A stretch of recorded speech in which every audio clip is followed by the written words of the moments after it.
আজকে আমার মোটিভেশনাল ক্লাসের মোটিভেশনাল লাইন হলো, আজকের যুগের শত্রুরা ভালো মানুষকে এমনভাবে অনিষ্ট করে, তারা সামনের থেকে কিচ্ছু বলবে না, সামনের থেকে কোনো আঘাত করবেন না, কিন্তু পিছন থেকে অনেকভাবে ব্ল্যাক ম্যাজিক দিয়ে আঘাত করতে চায় বা আঘাত করেও থাকে ইনডাইরেক্টলি, তাবিজ কবজ করে। কিন্তু ওরা জানে না তাবিজ কবজ সবের শরীরে লাগে না।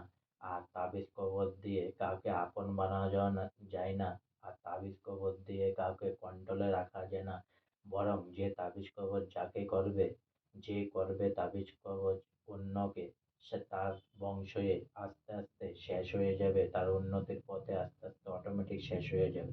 আজকে আমার মোটিভেশনাল ক্লাসের মোটিভেশনাল লাইন এখানেই সমাপ্ত হলো। তাই অনেক অনেক সাবস্ক্রাইব করুন, অনেক অনেক লাইক করুন, অনেক অনেক ভালো থাকুন, অনেক অনেক সুস্থ থাকুন, অনেক অনেক আনন্দে থাকুন, অনেক অনেক হেল্প করুন। আর সঙ্গে বলুন জয় হিন্দ, জয় ভারত, বন্দে মাতরম, জয় শ্রীরাম, জয় হোক।